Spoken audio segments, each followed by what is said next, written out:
Welcome everyone to Inside the Tape. It is day 2 at the Fort William World Cup. It's a beautiful day and it's my favourite day in terms of videos because we're getting to look at all the line choice, all the little options on this Fort William track. So I'm going to give you a rundown top to bottom. I'm going to be quite general though because it is a long track. So we begin in the big I start gate, the wooden I at the top. Out the gate, few pedals in, nice and rocky, round a mellow turn. You've got the hip jump right by the gondola station. You can throw out a whip or you can just keep it low. Round these top corners, they're quite sandy, they're grippy when it's wet. Big gap you can do over some rocks or you can push through, rider's choice. Then you get into some quick left, right, left turns that you can just punch through super quick. Running really good at the moment because they filled in the holes.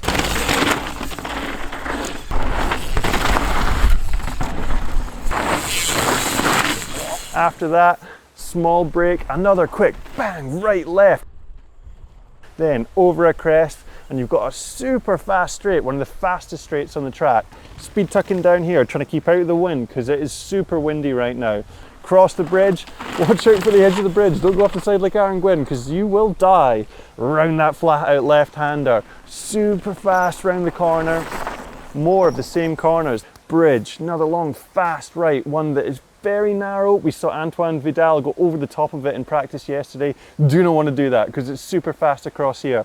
Bridge, then a little squash jump that in the wind is actually one of the scariest jumps in the track, even though it's only a couple foot long. Keep it low over here onto the longest bridge. Pump down here, pump, pedal. It's up to you. I like to pedal the first bit and then get into that speed tuck. Relax the hands, getting ready for what's coming up. Small berm, wall ride onto the last bridge, and again, just speed tuck, just whoosh, and then into the gnarliest, roughest bit of track, the rock garden. You come in, you batter in, flat out bike, bouncing through all those rocks.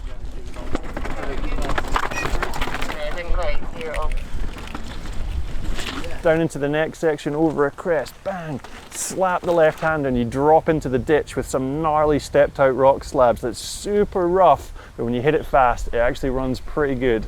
Then you go into the pinball section, quick, right, left, corners, and then over some big drops that at speed you go deep on. And the wind today is making them super scary because anytime you're off the ground for more than 0.1 of a second, you could get easily blown off the track. So off those two drops, bang, down into the next corner. There's an inside line that I'm doing. I don't know if many others are doing because there's no tire marks on it. Most people go all the way around the outside and down into the left-hand berm. Rail that corner because it's nice and grippy right now. Next corner is wrecked.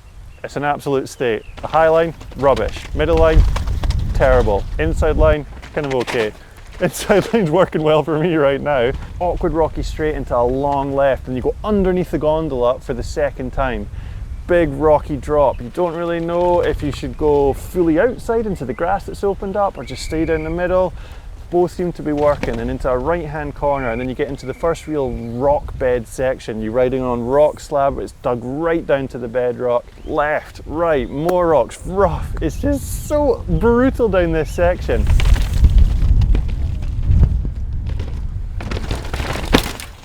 Then your final big, nice left-hand gravel berm that you have to get good because the headwind out of that is flipping brutal. You got to rail that turn and then somehow sprint, but also speed tuck at the same time.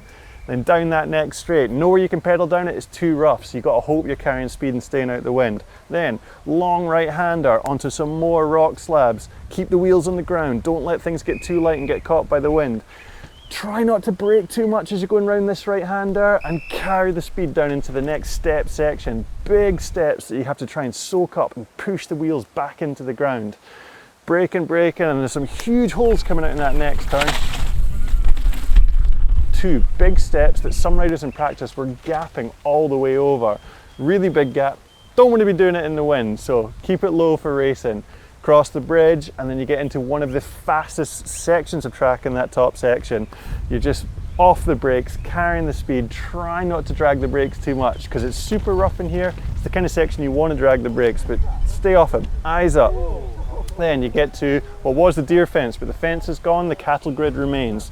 Cross that, slay the left, which is riding really nice, and then we go to the original track.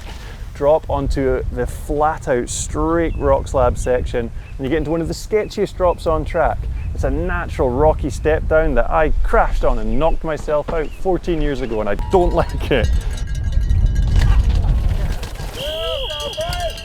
But it is running quite nice, and it is actually quite cool to ride it again. Then right into some freshly built corners. They've gravelled them up. Then into the rock slab section that Sam Hill exploded on back in like 2008. Hold on through here. There's a lot of mud getting dragged onto the track, so there's a lot of splatter going on. And then round a big long left-hander and you get to some new stuff. They've put in some bus stops and little variations which have added a bit of spice to the track. Spicy because it's fresh and it's wet. And there's massive holes and huge ruts, and it's actually really hard to know where to go because there is a axle deep rut in the middle of this section.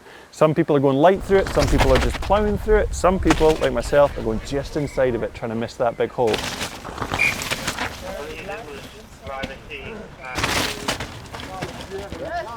Yeah.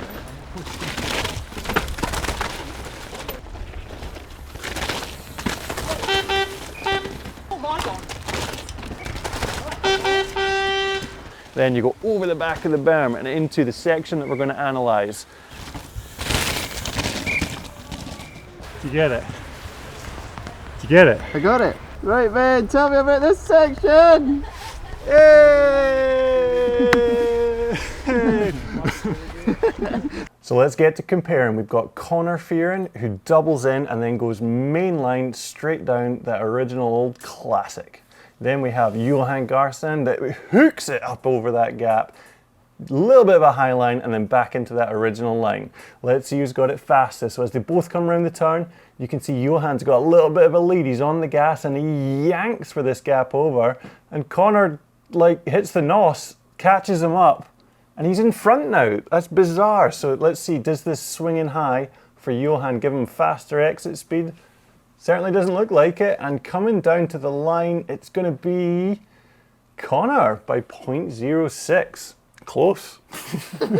Next up, we have Bernard Kerr, and you guessed it, he's going to go for the lily pad. Gap, gap, and gets it super clean, nice and direct. Then we got Baptiste Pierron. What's he got? He's going to go old, original, classic mainline. He is a classic man, is Baptiste. So let's see what they do. Coming around the turn, you can see Baptiste actually gets the corner a little nicer. He's got a wheel in front, but Bernard pedals and catches him up. Neck and neck as they're going over that drop. Bernard hooks a right, gets up onto this lily pad drop. They are really close. So who's going to take it? Is it going to be the classic or is it going to be the gap out? It is shorter on that gap, but that's a heavy landing from Bernard. And at the finish, 0.03. So yeah, that gap lost him a little bit of time. So now we've got the fastest on the inside line. We've got Jordan Williams, the junior from the UK, super clean on that double-double, nice and quick through there. And we've got Amaury Pierron, who was the fastest man on the classic original line, which is the one I take, and I think it's better. But anyway, let's actually see which one is better. So Amaury's coming into the turn, he's a tiny bit in front, but Jordan pulls ahead as he gets a pedal stroke out of that turn. So Jordan squashes off that drop as Amaury gaps in. They split and they head into the different lines. Here goes Jordan with the clean lily pad gap as Amaury is motoring around the outside. It's looking super close. Everyone's watching. Who's going to take it? Ah, damn. Oh, the inside's faster. Oh, no. So Jordan takes it by 0.03. Wait a second. What have we here? It's Pinkbike racing. We have Thibaut Lally from France motoring around the classic line. And look who it is! It's that guy, Ben Cathro. And he's in the same line. They must be sharing lines. They are on the same team, so this is it. This is the race of the century. It's Ben Cathro versus Thibaut Lally. It's the boss versus the employee. As they come in, look, Thibaut's got it. He's in front. Cathro's chasing though. He's hungry for it. You can see Thibaut there. He's creeping in front. But Cathro's heavier. He's a heavier man. He's going to carry the speed. As they come around the turn, they go through the compression. It's looking neck and neck. This is it. Who's going to get booted off the team? Will it be Cathro or will it be Lally? Oh no. Oh, it's Cathro. Thibaut takes it by 0.04. What a race. Well, the Scottish production team has really been pulling out all the stops this weekend. We got another angle. There's Adam Brayton on the exit of that same section. He was the classic line, and Dak Norton going up onto that inside with a slightly different variation of how to do it. So let's see the comparison. So here they come, motoring into the section, and Dak slows up a lot to get the precision to then gap over and tire tap that rock into that line. And Brayton's just like, see you later, mate. To flat, that's what I'm all about, and he is gone. Motoring down this next section, the exit speed he carried was exceptional. So on this occasion, for these two riders, Brayton takes it by 0.4 on the original line. After that flat section, where it's one of the only places you can stretch out your hands and have a little rest, before we dive into a more natural section where there is a inside, middle, and a fully outside line that are starting to rut out. Soft here, one of the few bits of track where there's actual dirt and it is chewing up in the wet conditions. So the main line just goes straight down the hill, hits a massive, really hold out berm. So then, two tight corners before the big step down across the road. You have to try and set up wide to get a straight run out of them, because if you don't, you stall, and then you have to sprint, and then you case the crap out of it, like I did in my preview run. Oh, unbelievable. I think that must be the slowest anyone has ever done that drop. Through these turns, then you go down, tabletop, by the wall ride, flat out, down into the two sharp turns before the river gap. River gap over, this is the last place that you really need to brake on the track. Hit the wall ride, few more pedals, keep that speed going. Then you've got the stump gap. Stump gap. Oh, different line to Tebow. Round that corner, slight uphill on the pedals. This is the last like big effort on the gas. Out of the trees, pedal, pedal, pedal, up into the motorway section. I hate a midgie. I hate a midgie. So into the motorway section, flat out down the hill. You have to try not break into the corner. There's an inside option that's getting some holes in it, and there's the outside berm that's consistent but rough. Squash the jumps, and you're trying to stay as low as possible out of the wind. The speed you're going, pedaling doesn't actually make a big effect, so speed tucking is super important. If you're going fast, keep tucking. If you're not, you're on the pedals. Big sprint, crowd starting to cheer. Whoa, over the Tiso jump, the archway jump, Scotland banner, down.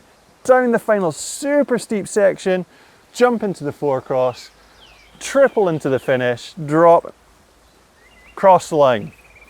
Ah, ah, the crowd goes mild. And that's a full run, the Fort William track. It's really good riding it, better than watching, because you don't get eaten by midges like we're getting eaten right now. But yeah, that's the track. A classic. It's cool to be back. It's been since 2019 since we've raced here. So it's actually really cool to see everyone back and racing it again. Tomorrow is race day. It's going to be exciting, it always is. So make sure you tune in, watch the live feed, and then stay tuned for our story of the race. And also stay tuned for Pinkbike racing video series, which will be dropping soon. So hope you enjoyed. Leave us a comment, let us know what you thought, and we will see you tomorrow, hopefully. Thank you. Thank you for watching. Bye. Bye. Bye. Oh, my face. Rendering 1 hour remaining.